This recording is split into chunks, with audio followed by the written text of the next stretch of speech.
Les troupes qui composaient cette armée d'Angleterre couvraient la Normandie, la Picardie, la Belgique. Son nouveau général en chef inspectait tous ces points, mais il voulut le parcourir incognito.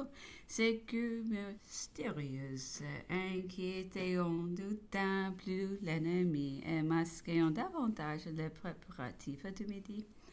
Il avait la satisfaction de vérifier partout les sentiments qu'imprimaient en sa personne et sa gloire. Il se trouvait partout l'objet de toutes les conversations, de toutes les préparatifs. C'est dans ce voyage, en visitant Anvers, qu'il conçut pour la première fois les grandes idées maritimes qu'il y fit et s'écouter des bruits. C'est alors encore qu'il jugeait à Saint-Quentin de tous les avantages du canal qu'il a fait construire dans la suite. Enfin, c'est alors qu'il fixa ses idées sur la supériorité que la marée donnait à Boulogne sur Calais put tenter avec des simples péniches qu'elle entreprise sur l'Angleterre.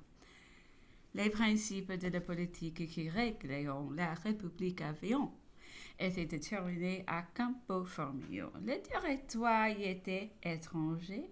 D'ailleurs, il ne pouvait maîtriser ses passions. Chaque incident les dominait.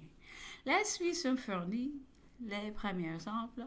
La France avait constamment à se plaindre du canton de Berne et de l'aristocratie suisse. Tous les agents étrangers qui avaient agité la France avaient toujours eu à Berne le levier, le point d'appui. Il s'agissait de profiter de la grande influence que nous venions d'acquérir en Europe pour détruire la prépondérance de nos ennemis en Suisse. Le général d'Italie approuvait fort les ressentiments du directoire et pensait que le moment était venu d'assurer à la France d'influence politique de la Suisse, mais il ne croyait pas nécessaire pour cela de bouleverser ce pays.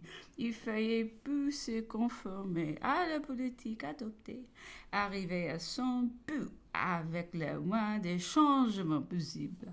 Il proposait que notre ambassadeur en Suisse se présentât une note appuyée de deux corps d'armée en Savoie et en Franche-Comté, dans laquelle il ferait connaître que la France et l'Italie croyant nécessaire à la politique et à leur sûreté, ainsi qu'à la dignité réciproque des trois nations, que les pays dévots, l'Argovie et les bailliages italiens devinssent des cantons libres, indépendants, égaux aux autres cantons, que la France et l'Italie avaient beaucoup à se plaindre de l'aristocratie de certaines familles, de Berne, de Soleure, de Fribourg, mais qu'elles oublieraient tout si les paysans de ces cantons étaient réintégrés dans leur droit politique. Tous ces changements se seraient opérés sans effort et sans l'emploi des armes. Mais Hubert, entraîné par des démagogues de la Suisse, fit adopter un système différent, sans égard aux mœurs, à la religion et aux localités des cantons. On arrêta à soumettre toute la Suisse à une constitution unique, semblable à celle de la France.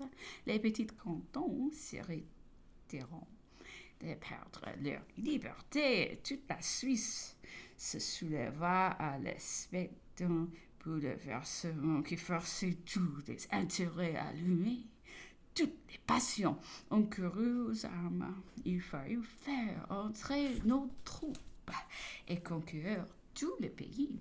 Du sang fut versé, l'Europe fut alarmée.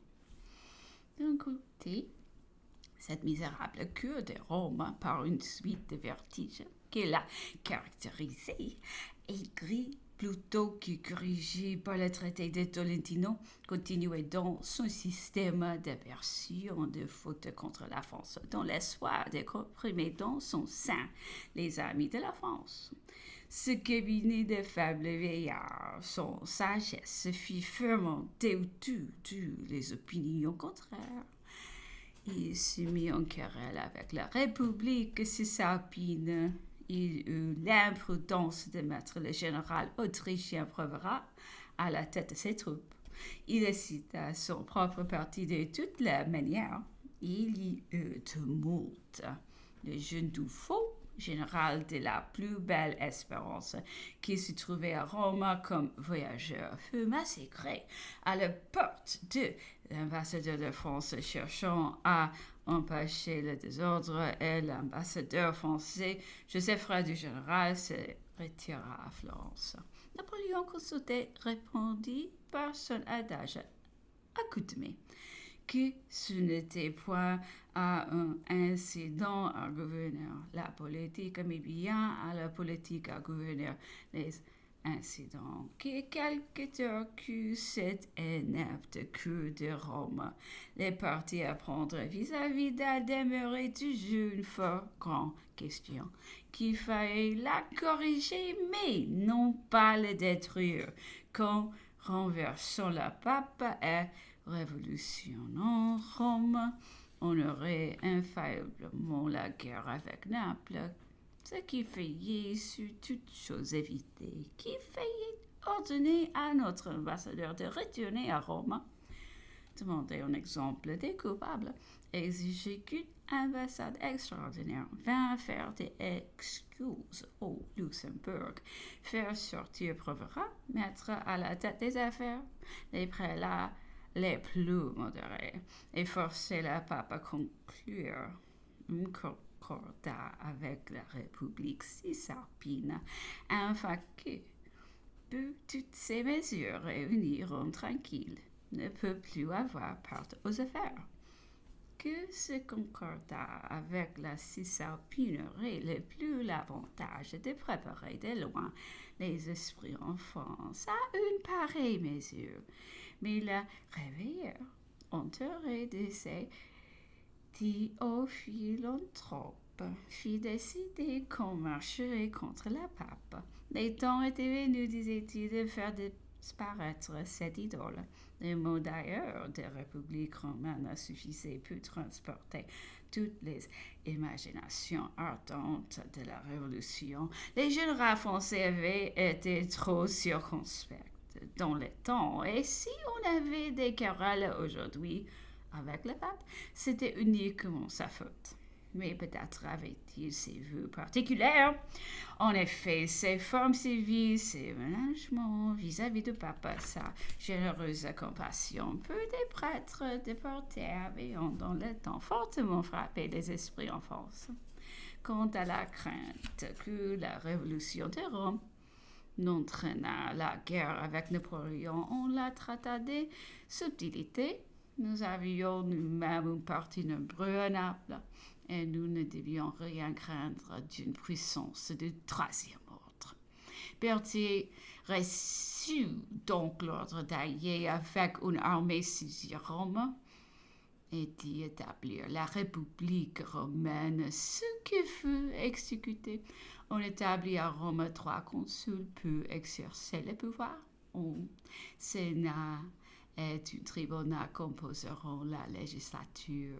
14 cardinaux se rendiront à la basilique de Saint-Pierre et chanteront un Te Deum en commémoration du rétablissement de la République romaine, qui n'était rien moins que l'abolition de l'autorité temporelle du pape.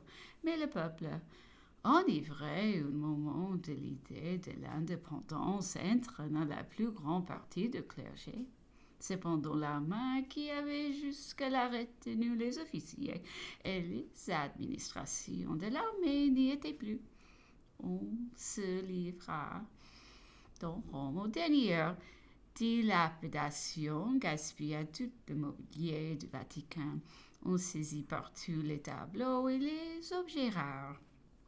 On indisposa tellement le pays que le pays à son tour vint au but d'imposer l'armée. Elle se souleva contre les généraux qu'elle accusait. Ce mouvement séditieux des soldats fut de plus grand danger.